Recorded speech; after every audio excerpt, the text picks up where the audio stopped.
Movie की शुरुआत में हमें साल 1914 का वक्त दिखाया जाता है, जहां एक छोटा सा आइलैंड है। वहां इंसानों का दूर दूर तक नामो निशान तक नहीं, बस एक लाइट हाउस होता है। वहीं हम एक फ्रेंड नाम के लड़के को देखते हैं जो कि वेदर फोरकास्टर होता है, मतलब कि मौसम का हाल बताने वाला। और वो उस छोटे से आइलैंड पर वहाँ मौसम के हाल का पता लगाने जा रहा था, क्योंकि गवर्नमेंट ने उसे इस काम के लिए सिलेक्ट किया था ताकि वो पूरे साल भर के मौसम का पता चला सके।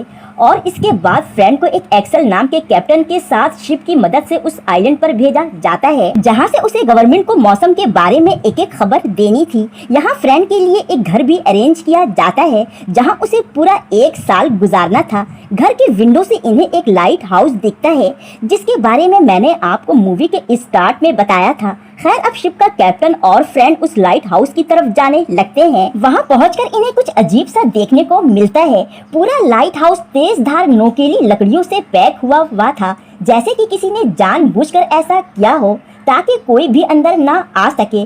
फ्रेंड ने लाइट हाउस के दरवाजे को कई बार खटखटाया, मगर कोई जवाब ना आने पर वो दरवाजे पर जोर से धक्का देता है, जिससे दरवाजा खुल जाता है। अंदर जाने पर इन्हें एक आदमी मिलता है जिसका नाम ग्रूनर था, जो कि इसी लाइट हाउस में रहा करता था।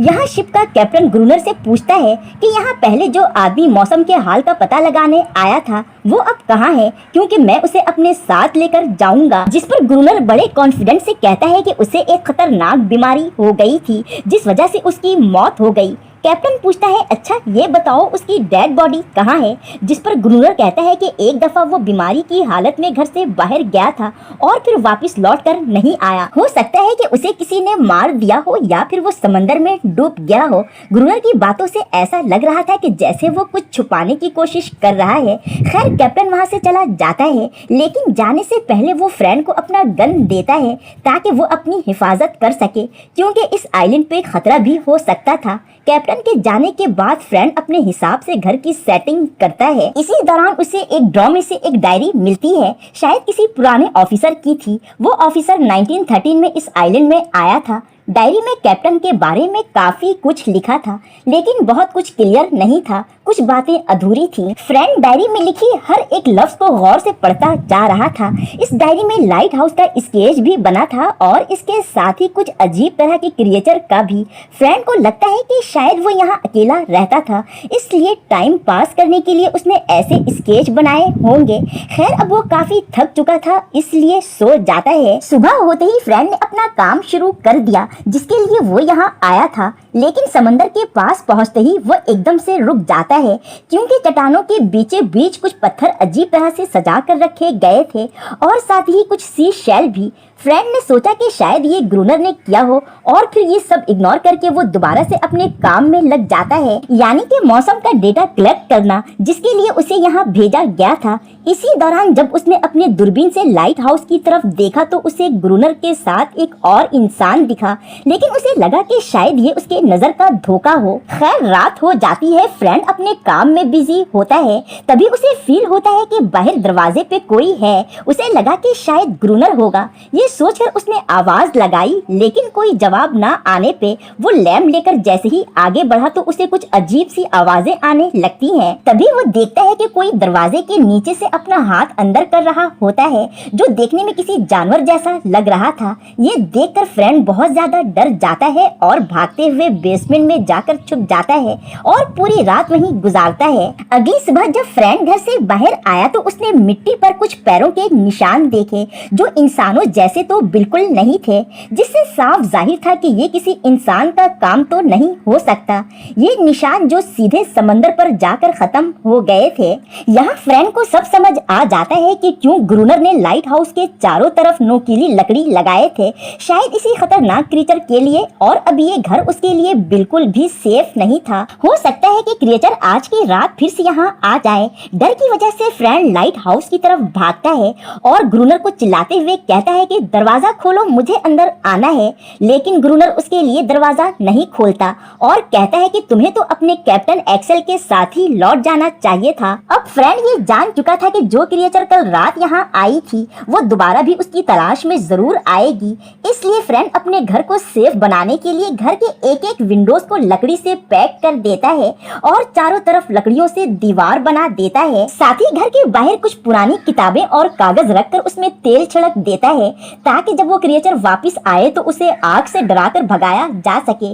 इसी दौरान उसे घर के अंदर एक बॉक्स मिलता है। उस बॉक्स में एक गन होती है और साथ ही काफी सारी बुलेट्स भी, जो देखकर उसे कुछ हौसला मिला, लेकिन डर अब भी उसके दिल में था। और अब जैसे ही रात होती है फ्रेंड को बाहर से एक अजीब सी आवाज सुनाई देती है, जो देखने के लिए वो जैसे ही खिड़की की तरफ जाता है तो उसकी आंखें फटी की फटी रह जाती हैं, क्योंकि समंदर के अंदर से एक नहीं कई सारी क्रिएचर्स उसके घर की तरफ आ रही थी और कुछ ही देर में वो दरवाजा तोड़कर अंदर आने की कोशिश कर रही थी। फ्रेंड उन पर गोलियां चलाने लगता है, लेकिन वो तादाद में बहुत ज्यादा थी, इसलिए फ्रेंड घर के बाहर रखी बुक्स और कागज के टुकड़ों में आग लगा देता है, जिससे डरकर वो क्रिएचर्स तो भाग जाते हैं, लेकिन इन सब में उसके घर में आग लग जाती है, जिससे डरकर वो अपने घर से बाहर आ जाता है और देखता है कि इस आग की वजह से सारे के सारे क्रिएचर्स गायब हो चुके हैं। लेकिन अब फ्रेंड का पूरा घर जलकर राख बन चुका था और वो एक पत्थर के पास बैठकर ये सारा नजारा देख रहा होता है। तभी अचानक से बारिश शुरू हो जाती है और आग धीरे धीरे बुझ जाती है। इसके बावजूद भी फ्रेंड अपना घर बचा नहीं सका। सुबह होने पर वो देखता है कि ग्रूनर पानी भरने के लिए बाहर आया है, लेकिन तभी अचानक से फ्रेंड के पास एक फीमेल क्रिएचर आ जाती है। फ्रेंड को लगता है कि शायद वो उसके ऊपर अटैक कर देगी, इसलिए वो उस क्रिएचर को गन पॉइंट पर ले लेता है। तभी वहाँ ग्रूनर आता है और उससे कहता है कि इसे कुछ मत करना, ये तुम्हें कोई नुकसान नहीं पहुँचाएगी। और फिर वो जैसे ही क्रिएचर को अपने पास बुलाता है वो ग्रूनर के पास चली जाती है। इसके बाद ग्रूनर फ्रेंड को ऑफर देता है कि अगर तुम चाहो तो मेरे साथ लाइट हाउस में रह सकते हो, क्योंकि ग्रूनर के पास रहने के लिए शेल्टर और खाने के लिए सभी कुछ होता है।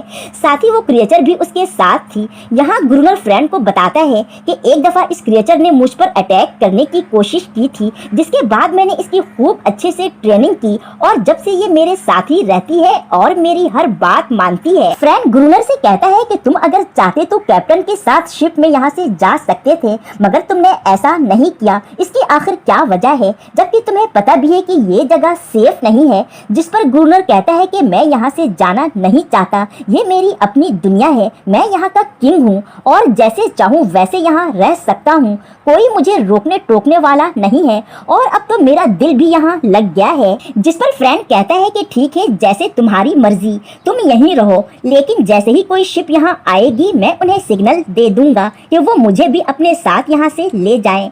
जिस पर ग्रूनर उसे बताता है कि अभी तो फिलहाल यहाँ कोई शिप नहीं आएगी, बाई चांस ही ऐसा होता है कि यहाँ कोई शिप आ जाए और उन्हीं में से एक शिप तुम लोगों की थी और अब जो भी शिप आएगी वो 1 साल के बाद ही आएगी। साथ ही ग्रूनर उससे ये भी कहता है कि तुम फिक्र मत करो, ये क्रिएचर सिर्फ रात में ही अटैक करते हैं, दिन में इनसे कोई डर नहीं, बस रात में तुम थोड़ा इनसे बचकर रहना, बाकी तो सब खैर है, आखिर मैं भी तो यहाँ रहता हूँ। इसके बाद ग्रूनर उस फीमेल क्रिएचर को छत पर ले जाकर छोड़ देता है, जिससे वो रोने लगती है और उसकी आवाज सुनकर उसके साथी क्रिएचर वहाँ आ जाते हैं और लाइट हाउस पर अटैक करने लगते हैं। ये देखकर ग्रूनर उन पर फायरिंग करने लगता है और साथ ही वो फ्रेंड से भी ऐसा करने को कहता है, लेकिन फ्रेंड उन्हें शूट नहीं कर पाता और डर कर बेहोश हो जाता है। वहीं ग्रूनर पूरी रात उन क्रिएचर से फाइट करता रहा और सुबह होने पर गुस्से से फ्रेंड को आकर उठाता है और कहता है कि अगर तुम्हें यहाँ रहना है तो काम भी करना होगा, रोजाना पानी भर के लाना होगा, लाइट हाउस के सारे छोटे बड़े काम करने होंगे, इवन कि इन क्रिएचर से भी लड़ना होगा, खुद को थोड़ा स्ट्रॉन्ग बनाओ। इसके बाद वो फ्रेंड को पानी लेने बाहर भेज देता है और जब वो वापस आया तो कुछ बहुत ही अजीब देखता है कि ग्रूनर और वो फीमेल क्रिएचर एक दूसरे के बहुत ही ज्यादा करीब हैं, मतलब कि ये फिजिकली रिलेशनशिप में थे। ये सब देखकर फ्रेंड बहुत ज्यादा शॉक्ड रह जाता है। लेकिन एक चीज जो फ्रेंड को बहुत बुरी लगती है वो ये थी कि हर दिन उस क्रिएचर को अलग अलग तरीकों से टॉर्चर करना, लेकिन अब क्योंकि ग्रूनर कई सालों से इस सुनसान आइलैंड पर अकेला रह रहा था, इसलिए उसका मेंटली कंडीशन खराब होना तो बनता था। फ्रेंड को ऐसा लगता है कि शायद ग्रूनर मेंटली तौर पर नॉर्मल नहीं है। ये सब जानते हुए भी उसे उसकी सारी बात माननी पड़ती है। अब रात होने पर वो सारे क्रिएचर फिर से आने लगते हैं। इस बार फ्रेंड भी उन पर फायरिंग कर रहा था। ये देखकर ग्रूनर अंदर का गेट लॉक कर देता है और फ्रेंड को अकेले ही उनसे मुकाबला करने के लिए बाहर छोड़ देता है। फ्रेंड सारी रात उन क्रिएचर से फाइट करता रहा और इस तरह पूरी रात गुजर जाती है। सुबह होने पर ग्रूनर देखता है कि लाइट हाउस के गेट के बाहर फ्रेंड जख्मी हालत में बैठा है। अब फ्रेंड को समझ आ चुका था कि इन क्रिएचर से उसे कैसे निपटना है। उसका जो डर था इन क्रिएचर को लेकर अब उसके दिल से निकल चुका था। इसी तरह से वक्त गुजरता जाता है। रातों में इन क्रिएचर से फाइट करते हुए और दिन में ग्रूनर के लाइट हाउस के काम करते हुए। ये सुनसान आइलैंड अब फ्रेंड के लिए किसी जेल से कम नहीं था। खैर वक्त के साथ साथ फ्रेंड की उस फीमेल क्रिएचर के साथ अच्छी दोस्ती हो गई थी। फ्रेंड को अब उससे हमदर्दी होने लगी थी। उसे ये बात समझ आ गई थी कि अपनों को छोड़कर अकेला रहना कितना मुश्किल है और हो सकता है कि ये क्रिएचर भी ऐसा ही फील करती हो। फ्रेंड इस क्रिएचर को एक नाम देता है, एनारिस, और अब ये लोग नोटिस करते हैं कि क्रिएचर के हमले धीरे धीरे कम होते जा रहे हैं। फ्रेंड को लगता है कि शायद ठंड के मौसम में वो कहीं और माइग्रेट कर लेते होंगे या फिर हमसे डर कर कहीं चले गए हैं। लेकिन ग्रूनर कहता है कि ऐसा नहीं है। दरअसल वो अपनी जनरेशन बढ़ा रहे हैं, अपनी तादाद में इजाफा कर रहे हैं। कुछ दिन तो सुकून से गुजर जाते हैं। एक रात खाने के बाद फ्रेंड और ग्रूनर टाइम पास करने के लिए चेस खेल रहे होते हैं। लेकिन यहाँ ग्रूनर ने एक बड़ी गलती कर दी थी। ये दोनों खेल में इतना मगन हो गए कि लाइट हाउस की लाइट ऑफ कर नहीं भूल गए और इसी बात का फायदा उठाते हुए क्रिएचर ने उन पर अटैक कर दिया। इनकी तादाद इतनी ज्यादा थी कि ये दोनों मिलकर भी उनका मुकाबला नहीं कर सकते थे। गन के बुलेट्स भी तकरीबन खत्म हो चुकी थी। जैसे तैसे करके ये लोग लाइट हाउस के टॉप पर पहुंच जाते हैं। इसी दौरान ग्रूनर का पैर भी बहुत ज्यादा जख्मी हो जाता है। वहीं क्रिएचर भी लाइट हाउस में दाखिल होने की कोशिश कर रहे थे। अब फ्रेंड और ग्रूनर को यहाँ से भागने का कोई रास्ता नजर नहीं आ रहा था। ऑलमोस्ट इन दोनों ने हार मान ही ली थी, मगर खुशकिस्मती से सुबह होने वाली थी और रोशनी होने की वजह से सारे के सारे क्रिएचर वापस समंदर में चले जाते हैं। वहीं एनारिस ग्रूनर के जख्मी पैर को चाट कर ठीक करने की कोशिश कर रही थी, क्योंकि उसकी सलाइवा में एक ऐसी पावर थी जिससे वो किसी भी तरह के जख्म को ठीक कर सकती थी। खैर अगले दिन फ्रेंड समंदर के आसपास घूम रहा होता है कि इसी दौरान उसने समंदर में एक शिप आते हुए देखा, तो वो भागकर लाइट हाउस से अपना फेलियर गन ले आता है ताकि वो उन्हें सिग्नल देकर बता सके कि वो यहाँ फंसा हुआ है। लेकिन ग्रूनर उसे ऐसा करने नहीं देता और रोक देता है, क्योंकि वो नहीं चाहता था कि फ्रेंड यहाँ से वापस जाए। तभी एनारिस ग्रूनर पर हमला कर देती है, क्योंकि वो फ्रेंड को उससे बचाना चाहती थी। ग्रूनर नहीं चाहता था कि कोई भी इस आइलैंड को छोड़ कर जाए। यहाँ उसकी हुकूमत थी, वो यहाँ किसी किंग की तरह रहता था। एनारिस उसके लिए एक रोबोट की तरह थी जो उसकी हर बात माना करती थी। वो इस आइलैंड को छोड़कर इंसानों के पास शहर जाना नहीं चाहता था और अब वो फ्रेंड को भी जाने नहीं देना चाहता है, क्योंकि कई सालों से अकेला रहने के बाद अब उसके पास फ्रेंड था जिससे वो बात कर सकता था। अब उसे फ्रेंड की आदत सी हो गई थी। अब वो शिप भी देखते ही देखते फ्रेंड की नजरों के सामने से समंदर में गायब हो चुकी थी। इसी तरह से कुछ और दिन गुजर जाते हैं। ग्रूनर का बिहेवियर फ्रेंड और एनारिस के साथ और भी खराब होते जा रहा था। खास तौर पर वो एनारिस को टॉर्चर किया करता था, जो कि फ्रेंड को बिल्कुल भी अच्छा नहीं लगता। एक दिन फ्रेंड एनारिस को एक छोटी सी टॉय बोट गिफ्ट में देता है, ये सोच के कि शायद एनारिस खुश हो जाए, जो कि उसने वेल की हड्डियों से बनाई थी।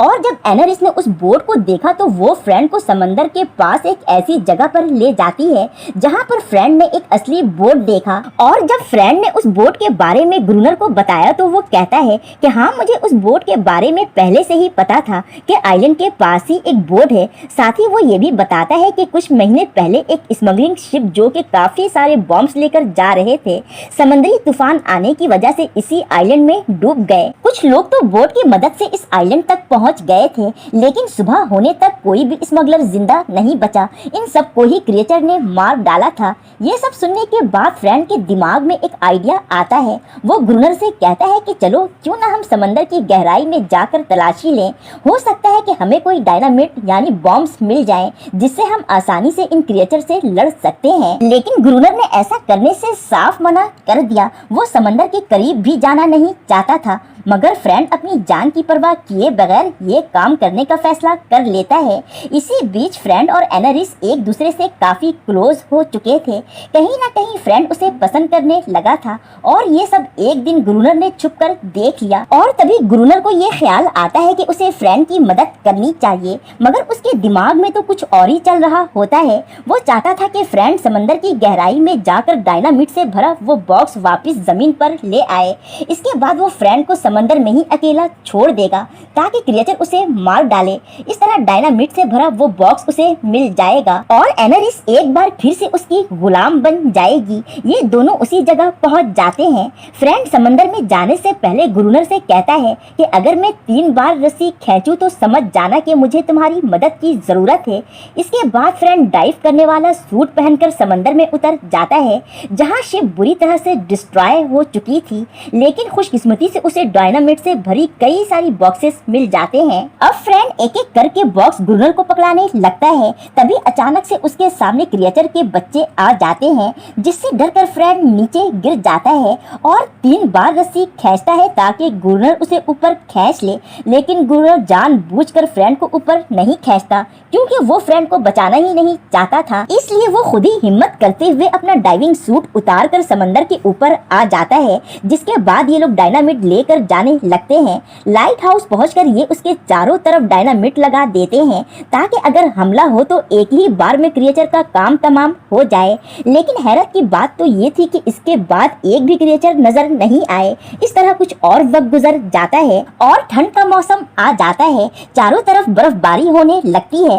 ग्रूनर चाहता था कि वो जल्द से जल्द सारे क्रिएचर को मार दें, जिसके लिए वो एनी टाइम तैयार थे कि जैसे ही वो क्रिएचर आए और हम उसे ब्लास्ट कर दें। लेकिन अब ग्रूनर को बहुत गुस्सा आता है। उसे लगता है कि शायद एनारिस ने तमाम क्रिएचर को उनके प्लान के बारे में बता दिया होगा, इसलिए वो गुस्से में एनारिस को मारने लगता है, लेकिन फ्रेंड ने उसे बचा लिया। इसके बाद ये दोनों मिलकर एक प्लान बनाते हैं लाइट हाउस का गेट खुला छोड़ने का, ताकि जैसे ही वो क्रिएचर यहाँ आए तो ये उन्हें डायनामिट से उड़ा दें। कुछ ही देर बाद क्रिएचर समंदर से बाहर आने लगते हैं और घर के अंदर आते ही फ्रेंड पर अटैक कर देते हैं। फ्रेंड भी बिल्कुल रेडी था, इसलिए वो बड़ी हिम्मत और बहादुरी से उनका मुकाबला करता है। अब जैसे ही क्रिएचर लाइट हाउस की तरफ बढ़ते हैं, ग्रूनर डायनामिट का लीवर दबा देता है, मगर वो ब्लास्ट नहीं होता क्योंकि फ्रेंड ने उसका वायर निकाल दिया था और दोबारा जोड़ना भूल गया था। फ्रेंड किसी तरह से ऊपर जाकर वायर जोड़ देता है। इसी दौरान क्रिएचर लाइट हाउस के अंदर घुसने की कोशिश कर रहे थे, लेकिन ग्रूनर उनके साथ लड़ रहा होता है और तभी फ्रेंड कनेक्शन जोड़कर ब्लास्ट कर देता है, जिससे सारे क्रिएचर मारे जाते हैं। फ्रेंड और ग्रूनर भी जख्मी हो जाते हैं। इसके बाद जब ये लोग एनारिस को तलाश करते हैं तो वो उन्हें कहीं नहीं मिलती, वो वहाँ से जा चुकी होती है। अगले दिन हमें दिखाया जाता है कि एनारिस और काफी सारे क्रिएचर एक साथ मिलकर वहां आए होते हैं। यहाँ फ्रेंड को एहसास होता है कि ये क्रिएचर कभी भी लड़ना नहीं चाहते थे, ये तो बस इस आइलैंड पर पीस चाहते थे, लेकिन ग्रूनर की टॉर्चर और सख्ती की वजह से, क्योंकि वो इन सबको मारना चाहता था, इसलिए ये लोग भी उस पर अटैक करते थे। तभी यहाँ ग्रूनर आ जाता है और एनारिस को गन पॉइंट पर लेते हुए कहता है कि चलो अंदर जाओ, लेकिन एनारिस बहुत गुस्से में थी क्योंकि उसने उसके साथियों को मारा था, इसलिए वो उसकी बात नहीं मानती और उसे गुस्से में देखने लगती है। ये देखकर ग्रूनर को अपनी आंखों पर यकीन नहीं होता। वो अजीब तरह की हरकतें करने लगता है कि ये सब क्या हो रहा है।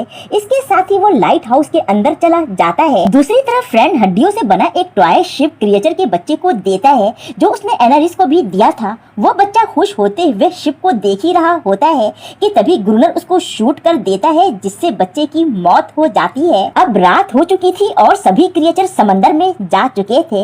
इसके बाद फ्रेंड लाइट हाउस के अंदर आता है तो ग्रूनर और उसके बीच फाइट होने लगती है। ग्रूनर बस उसे जान से मारने ही वाला होता है कि फ्रेंड उसके असली नाम से पुकारता है, रॉबर्ट, और साथ ही कहता है कि मैं तुम्हें पहचान चुका हूँ। तुम वो इंसान हो जो मुझसे पहले यहाँ मौसम का हाल पता लगाने आए थे, यानी कि तुम भी मेरी तरह एक वेदर फोरकास्टर हो जिसके बारे में तुमने बताया था कि वो मारा जा चुका है। ये सब सुनकर ग्रूनर शॉक्ड रह जाता जाता है, क्योंकि वो नहीं चाहता था कि उसकी सच्चाई कभी किसी को पता चले, नहीं तो उसे यहाँ से वापस बुला लिया जाता। और अकेले रहने की वजह से उसका दिमाग वैसे भी स्टेबल नहीं था, इसलिए वो लाइट हाउस से बाहर चला जाता है और सारे के सारे क्रिएचर उस पर हमला करके उसे मार डालते हैं। अब फ्रैंक बिल्कुल अकेला रह गया था। यहाँ रहते हुए उसे 1 साल गुजर चुका था। तभी एक दिन शिप के कैप्टन के साथ कुछ लोग यहाँ आते हैं और उनके साथ एक नया वेदर फोरकास्टर भी होता है, जो कि अब यहाँ फ्रैंक की जगह पर काम करने वाला था, क्योंकि फ्रैंक की हालत काफी खराब हो चुकी थी। उसके बाल और दाढ़ी भी काफी बढ़ चुके थे। इन्हें लगता है कि शायद ये ग्रूनर यानी रॉबर्ट है, जो कि लाइट हाउस में काम करता है। यहाँ फ्रैंक भी खामोश रहता है, क्योंकि वो इनसे अपनी पहचान छुपाना चाहता था। कैप्टन और उसके साथी जब उससे फ्रैंक के बारे में पूछते हैं तो वो उन्हें सेम वही जवाब देता है जो उसे ग्रूनर ने दिया था, कि उसे एक खतरनाक बीमारी हो गई थी जिस वजह से वो मारा गया। फ्रैंक भी अब बिल्कुल वैसे ही महसूस कर रहा था जैसा कि ग्रूनर करता था। वो यहाँ सुकून से रह रहा था और अब वो ग्रूनर की जगह इस आइलैंड का किंग था। उसे ये जिंदगी बहुत अच्छी लग रही थी। तभी शिप का कैप्टन कहता है कि हमें यहाँ की तलाशी लेनी है। इसी दौरान हम देखते हैं कि एनारिस भागते हुए समंदर में जंप करती है, जिससे हम ये जान पाते हैं कि एनारिस और फ्रैंक एक साथ रह रहे थे, बिल्कुल इसी तरह से जैसे एनारिस और ग्रूनर रहते थे। इसी के साथ ये मूवी यहीं पर एंड हो जाती है। Thank you for watching.